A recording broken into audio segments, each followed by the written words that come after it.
Bonjour, Jean-François Follet, agronome pour BASF. Merci beaucoup d'être présent ici aujourd'hui. Comme ma consoeur de travail vient de le mentionner, en tout cas, je me souviens plus de le mentionner, j'ai déjà des problèmes, mais on avait des super belles parcelles aujourd'hui. On a fait des applications d'herbicides récemment. Vraiment, les résultats qu'on avait obtenus au champ, ça révélait, ça illustrait vraiment de très bonne façon ce que je voulais montrer aujourd'hui. Fait que le but de la citation aujourd'hui, nous, c'est de mettre en évidence certaines particularités reliées à divers herbicides populaires. Bon, je dis populaires comme ça parce qu'il y en a certains qu'on connaît très bien, qu'on ne s'attardera pas beaucoup en description, mais il y en a qui vont devenir plus populaires à cause de l'apparition de résistance et tout ça. Puis donc, je voulais regarder l'efficacité, vérifier l'efficacité sur certaines mauvaises herbes selon diverses conditions d'utilisation. Puis le pourquoi de ça, c'est que ceux qui se souviennent l'hiver passé, M. Sikema de l'Ontario, il était venu faire des conférences au rendez-vous végétal. Puis il parlait de différents facteurs sur l'efficacité d'un produit, en particulier le glufosinate ou Liberty. Donc, lui, ce qu'il nous disait, c'est qu'un glufosinate appliqué très tôt le matin, on pouvait avoir une baisse d'efficacité d'à peu près... on tombait efficace à peu près à 30-35 %. Vraiment, le timing d'application au niveau du glufosinate avait vraiment une importance capitale, comparativement à une application en pleine journée au soleil et après ça aussi comparativement à une application de soir qui a aussi une baisse marquée au niveau de l'efficacité. Fait que ça, j'ai fait ça avec le glufosinate. Puis j'ai fait la même chose, les mêmes traitements avec du glyphosate, puis aussi avec un herbicide du groupe 14 qu'on aurait pu penser avoir influencé par le timing d'arrosage à cause de la lumière, un groupe 14, donc le plus populaire que je connais, le Reflex. Fait qu'on a fait des applications pour vérifier le timing. Donc, comme j'ai dit, je pense à 6 heures du matin, ensuite à 14 heures, puis ensuite à 22 heures. Ça, c'est samedi passé, il y a quelques jours. Okay? Fait qu'on a fait des tests de timing d'application. Ensuite, je m'étais dit, pour celui du matin à 6 heures, des fois, on a affaire à de la rosée. Fait que j'ai été chanceux. Le matin que je suis venu, samedi passé, il n'y avait pas de rosée. Fait que j'ai simulé une rosée, dans le fond. J'ai pris ma petite arroseuse de 10 pieds de large, j'ai mis beaucoup d'eau. Puis tout de suite après, j'ai fait mon application. Fait que j'avais du glyphosate sans rosée, du glyphosate avec de la rosée. Après ça, glufosinate avec, glufosinate sans, puis Reflex avec, Reflex sans. Fait que ça, c'était la shot de 6 heures du matin. Ensuite, je suis revenu à 14 heures. Donc, samedi passé, il faisait quand même près 27-28, pas loin de 30. C'était chaud et assez humide. Là, j'ai fait les mêmes traitements de base, sauf que là, la rosée, évidemment, en plein jour, c'est pas un problème. Fait que sur ce que je me suis concentré pour l'après-midi, j'ai fait des tests par rapport à la qualité de l'eau. Okay? Parce qu'il y a des produits qu'on sait qui peuvent être très affectés par la qualité de l'eau s'il y a des solides en suspension. D'autres produits qui le sont beaucoup moins. Puis ça, c'est relié à la cote KOC qui est attribuée à chaque produit, que je vais parler tantôt. Oui. Ah oui, sur le plan, vous voyez la première ligne en haut, vous voyez que le timing d'application, c'est à 6 heures. La ligne du milieu, c'est 14 heures. Mais en bas, c'est pas 6 heures, c'est 22 heures. J'ai fait une erreur lors de l'impression. OK. Donc, timing, présence de rosée. Ensuite, qualité de l'eau. C'est au niveau de la qualité de l'eau, ça serait le fun d'avoir les résultats au champ parce que j'ai vraiment des beaux résultats là-dessus. On sait que on sait que le glyphosate est très influencé par l'eau dure. Dans le fond, la présence de calcium, dans le fond, les cations dans l'eau. Mais le glyphosate est aussi beaucoup influencé par les solides en suspension. Puis ça, juste pour vous montrer, ici, la chaudière qui est au milieu, ça, c'est de l'eau que j'ai pris, c'est de l'eau considérée comme sale. Okay? Puis il y a un truc pour le savoir, parce que d'ici, l'eau a de l'air bien propre, on se dirait que j'ai pris de l'eau, puis ça va faire pour mon glyphosate. Sauf que le truc, c'est de remplir un gallon comme ça, un 5 gallons. On jette un 25 cents dedans, puis si on ne voit plus le 25 cents dans le fond, c'est parce que l'eau est trop sale. Fait que moi, c'est exactement ce taux-là que j'ai pris. Il y a un 25 cents dedans, on peut le voir à peine, le 25 cents. OK?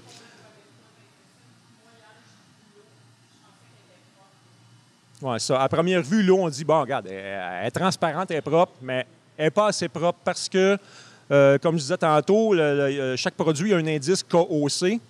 Et puis, les autres produits comme Reflex puis Liberty, ça a très bien fonctionné avec de l'eau propre puis avec cette eau-là. Mais au niveau du glyphosate, on a vu une grosse différence. Surtout, même depuis aujourd'hui. Hier, quand je suis passé, on voyait une différence. Le chou gras, le chenopode blanc qui a été traité avec de l'eau propre avait la tête qui était penchée passablement hier. Aujourd'hui, la tête est vraiment presque penchée en deux. Tandis que le glyphosate qui a été appliqué avec cette eau-là, c'est comme si le chenopode blanc avait presque rien reçu. Fait que, il y a des produits qui vont être beaucoup plus sensibles que d'autres à la qualité de l'eau, à la turbidité de l'eau. Le glyphosate, j'espérais voir un effet, mais à ce point-là qu'on a eu dans le champ, j'étais vraiment content de voir ça. Fait que, on a fait ça. Fait que si on regarde un petit peu plus près les produits qu'on a utilisés, puis essayer de comprendre leur mode d'action, puis de comprendre pourquoi il y a des si grosses différences que ça entre les différents traitements. Si on regarde juste au niveau du glufosinate, glufosinate, ça ressemble à glyphosate. Hein? C'est pas pour rien, c'est parce qu'au niveau moléculaire, ils sont très parents. J'aurais pu mettre des photos, là, puis ça aurait de l'air de jumeaux, mais ils ont des atomes, certains atomes de différence d'oxygène, etc. Les grosses différences entre le glyphosate et glufosinate. On sait que le glyphosate, c'est un produit qui est très mobile dans la plante. Il va aller dans le xylème, dans le phloème, dans les racines. Il ne brûlera pas rapidement. Lui, le glyphosate, ça va empêcher la formation d'acides aminés. Oui, c'est ça. Puis, il va être très mobile dans la plante, va aller jusqu'au système racinaire, tandis que le glufosinate, lui, c'est vraiment post-émergence seulement. Bien, glyphosate aussi, c'est post-émergence seulement. Sauf que le glyfosinate est une très faible translocation dans le xylème et le phloème. Ça ne rendra pas jusqu'aux racines. Donc, pour tuer des plantes vivaces, qu'est-ce que ça prend? Ça prend un glyphosate. Puis ça, pour brûler la partie aérienne, ça va être très bon aussi pour les vivaces. La partie aérienne va brûler très rapidement, beaucoup plus vite qu'avec du glyphosate. Sauf que la plante vivace ici, elle va reprendre parce que le système racinaire ne sera pas affecté. Fait qu'il y a des bourgeons qui vont repartir, puis ça va partir de plus belle. Okay? Meilleur résultat avec le glufosinate, chaleur, humidité et soleil. Soleil, là, c'est vraiment crucial. Comme les tests que j'ai vus dans le champ. D'ailleurs, ce que je vais faire prochainement, aller prendre des photos de mes parcelles, faire un document puis l'envoyer au CRAC pour qu'ils mettent ça sur leur site. Que ce soit disponible à tout le monde parce que c'est des belles parcelles, puis ce serait le fun que tout le monde puisse en profiter. Couverture est cruciale. Crucial, pourquoi? Parce qu'on sait le glyphosate, une goutte sur un plant peut faire du ravage sur le plan complet, même au niveau racinaire. Au niveau du glufosinate, ça va prendre au moins 20-25 gallons à l'acre, 200-250 litres à l'hectare, parce que la mauvaise herbe va brûler à l'endroit où la goutte va tomber. Okay? La goutte ne se promènera pas dans le plant, donc ça prend une bonne couverture, ça prend de l'eau. Okay? Ça prend vraiment ça pour avoir un très bon effet de brûlage. Dans certaines situations où la culture est devenue un peu trop grosse, jusqu'au point où elle va aller protéger certaines mauvaises herbes en dessous du couvert végétal, un truc qu'on peut prendre, c'est pas sur l'étiquette, mais c'est un truc.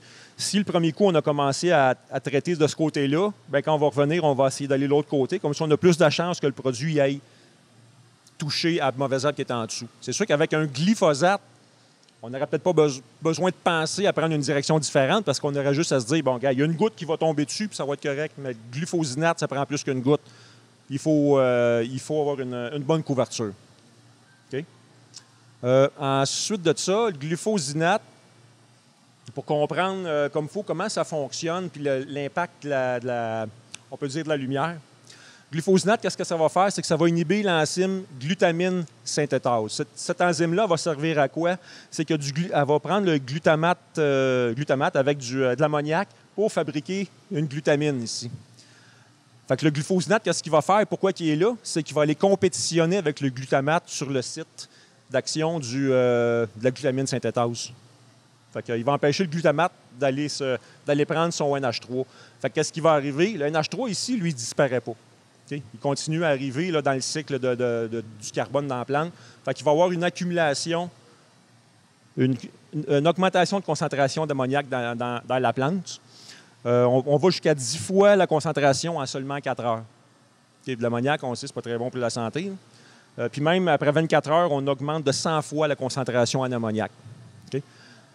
Ici, en même temps, on a une diminution de production de glutamine qui va avoir un effet sur le transport des électrons. Bon, on sait le transport des électrons pendant la photosynthèse, qu'est-ce que ça va faire. Si on se souvient un petit peu on peut faire un petit parallèle avec l'atrazine. On sait que l'atrazine, le mode d'action, c'est que ça va aller arrêter le transport des électrons au niveau du photosystème 1 qui va engendrer la formation de radicaux libres.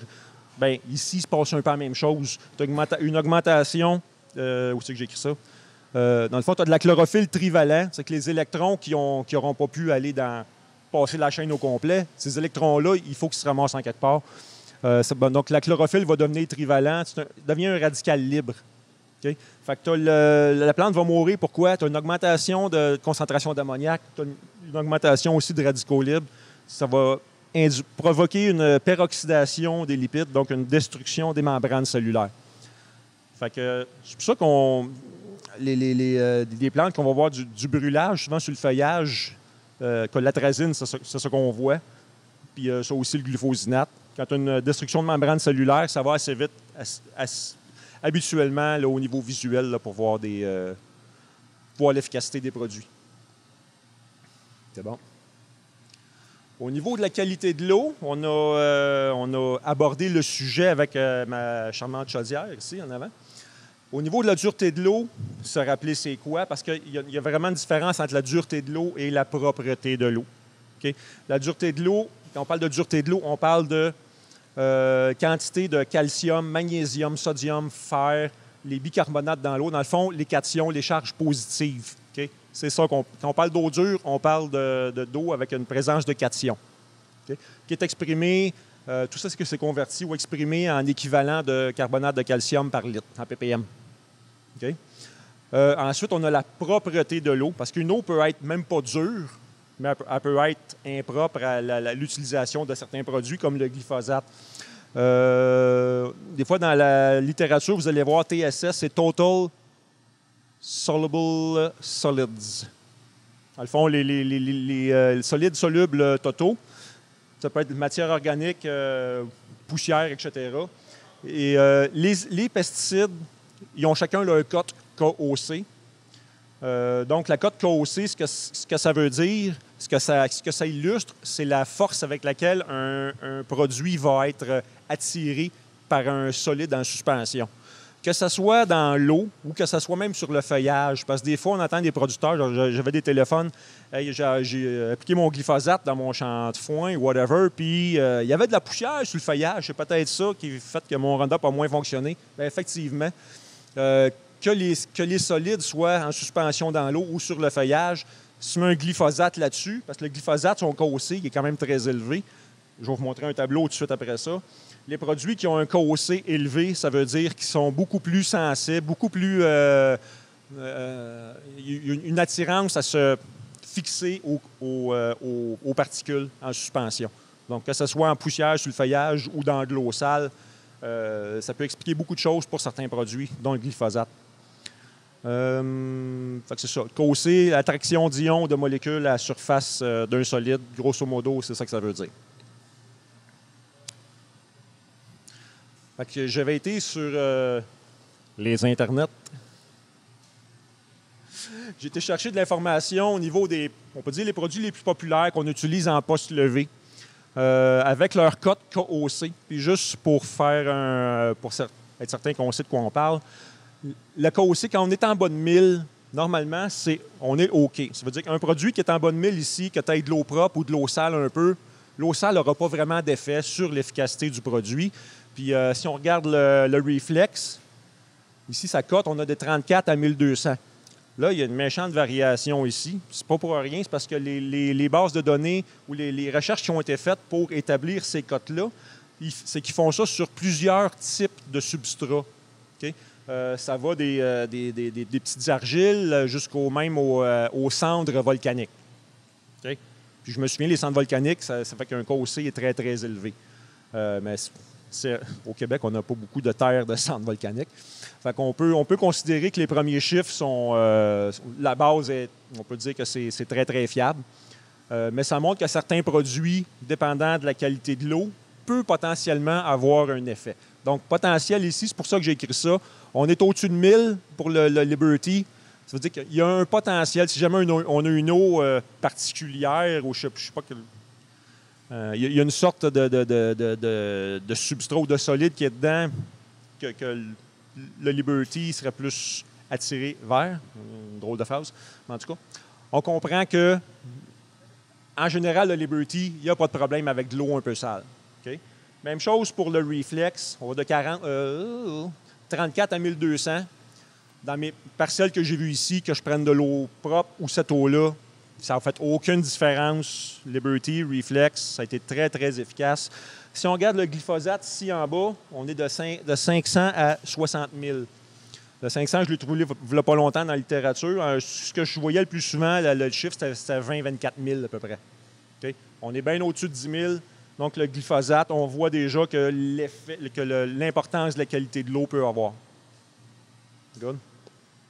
Fait qu'après ça, j'ai rajouté d'autres produits juste pour se rendre compte de l'importance de la qualité de l'eau. Si on regarde ici un ambush, là, on n'est plus dans les herbicides, on est dans insecticides. On regarde les permétrines, 100 000 de cote. Okay? Ça veut dire que ça va une poussière dans l'eau puis ça va se coller dessus. Good. Réglone, on est à 15 000 à 1 million ici. Okay? C'est assez fort. Ça prend de l'eau propre, là. Ici, Matador, si on a des pucerons cette année ou d'autres insectes, etc., l'importance d'avoir de l'eau propre avec des produits comme ça. Okay? Des fois, on entend parler que hey, j'ai mis un Matador ou j'ai mis whatever, du Réglone, ça a brûlé plus ou moins. Ton eau, tu l'as pris où? Je l'ai pris dans des charges, mais elle était claire. Si elle était claire comme ça, c'est sûr que c'est pas si pire que ça, mais déjà sur le glyphosate qu'on a fait ici dans nos tests, ça a fait une méchante différence. En tout cas, je vais prendre mes photos puis je vais essayer d'en faire profiter le plus de monde possible parce que c'est vraiment clair ce qu'on voit dans le champ. Okay. Fait que là, pour revenir à la dureté de l'eau, ce qu'on peut faire, parce que quand on a de l'eau sale, la solution, c'est quoi? La solution, c'est de prendre son tracteur, de vider cette eau-là et d'aller la chercher ailleurs. Okay? On va prendre de l'eau propre ailleurs parce que sinon, comme se mettre à filtrer de l'eau comme ça ne sera pas rentable. C'est mieux de dépenser du gaz puis aller chercher de l'eau ailleurs, finalement. Okay? Mais de l'eau qui est dure, on peut gérer ça d'une certaine façon en utilisant des conditionneurs d'eau. Puis le conditionneur d'eau, on peut dire, le plus utilisé au niveau de la recherche, au niveau de l'industrie, c'est quand même quelque chose qui est très reconnu. Le fameux AMS qu'on voit souvent, le sulfate d'ammonium. Okay? Le sulfate d'ammonium, c'est un acide fort. On a des acides forts, des acides faibles. Un acide fort, c'est quoi? C'est un acide qui va se dissocier à 100 %. Ça veut dire que une fois que ça réagit, il n'en restera plus de sulfate d'ammonium dans l'eau sous cette forme-là. Ça va tout se dissocier en NH4+, ici, puis en SO4-. Fait que ce qui va arriver dans l'eau dure, dans le fond, c'est à cause de ça ici. Tu as la présence de calcium, magnésium, fer, tu as du sodium aussi, des particules positives. Bien, c'est la partie sulfate ici, négative, va aller chercher, va se fixer. Bien, ils vont se fixer sur le sulfate. Okay? Fait qu'ils ne seront plus là pour aller se fixer au glyphosate. Parce que le problème, c'est ça avec l'eau dure, c'est que les cations vont aller se fixer au glyphosate qui vont l'inactiver. Fait que ça, ici, on parle de conditionneur d'eau. Fait qu'on conditionne l'eau avant de mettre le glyphosate dans le réservoir. Okay? Si on se dit, je vais mettre mon glyphosate. Ah oui, c'est bon de l'AMS, du sulfate d'ammonium, je vais mettre mon glyphosate, puis je vais rajouter mon sulfate d'ammonium après. Bien, il est trop tard. Parce qu'une fois que ton eau, il faut déjà qu'elle soit conditionnée. Okay? Tu fais la job d'aller chercher ces cations-là pour laisser le glyphosate tranquille. Fait qu'on met le sulfate d'ammonium, après ça, on met le glyphosate. Bien important. Si on le met après, on vient de le mettre pour rien. Okay? Un effet intéressant aussi, c'est on parle d'acide, donc ça va diminuer le pH un peu. Puis la majorité des herbicides sont des acides faibles. Tantôt, j'ai parlé d'acide fort. Un acide fort, c'est quoi? C'est que ça va se dissocier à 100 %. Un acide faible, un herbicide qui serait un acide fort, ça ne fonctionnerait pas parce qu'il se dissocie tout, puis ça ne fonctionnera pas. Okay? Mais chaque herbicide a son pKa, c'est sa constante, ou sa constante de dissociation. Tous les herbicides vont se dissocier un peu avec le temps, dépendant de l'environnement dans lequel ils vont être. Donc, un acide faible, pour qu'il reste intègre, il faut que tu le mettes dans une solution acide. un peu. C'est pour ça que c'est rare que vous en entendiez que j'ai mis de la on va souvent entendre dire un producteur, j'ai mis de l'acide dans mon réservoir. Okay? On n'entendra jamais un producteur dire, j'ai mis de la base dans mon réservoir. On veut que le pH soit un peu bas parce qu'une base, c'est quoi? C'est un accepteur d'électrons, puis un acide, c'est un donneur d'électrons. Fait que si tu mets un donneur d'électrons dans une base qui, lui, il en veut, imagine, l'électron, il va s'en aller vite en titi. Là. Okay? Parce qu'il y en a un qui pousse, puis l'autre tire. Tandis que un acide faible, tu vas le mettre dans un environnement acide aussi un peu, la dissociation va beaucoup moins se faire. Le produit va rester intègre plus longtemps. En général, ce n'est pas un problème. Ce discours-là, on ne l'entend pas parce qu'un producteur, quand il arrose, qu'est-ce qu'il fait? Il remplit son arroseuse, il met son stock dedans, il s'en va dans le champ. Fait que le produit, il n'a pas le temps de dissocier. Là. Okay? Sauf que, mettons, une journée comme aujourd'hui, le producteur avait rempli son arroseuse un matin, il mouille. On met ça dans la grange une journée, 2 journées. Bien, le produit, il a eu le temps de se dissocier un peu. Qu'est-ce qu'on dit dans ce temps-là? Vous allez nous appeler. Vous allez dire, bien là, hey, ça fait 3 jours qu'il est dans la grange, qu'est-ce que je fais? Là, ton pH est à combien? Ah, il était à 7. 7, c'est neutre, c'est pas pire, là, mais c'est mieux d'être un petit peu plus acide. Fait que là, on va vous dire, bien, rajoute-en un petit peu du produit. Parce que tu as du produit qui, pendant 2 jours, qui s'est dissocié. Pas tous les produits, mais il y en a qui vont se dissocier plus rapidement que d'autres. OK? Fait que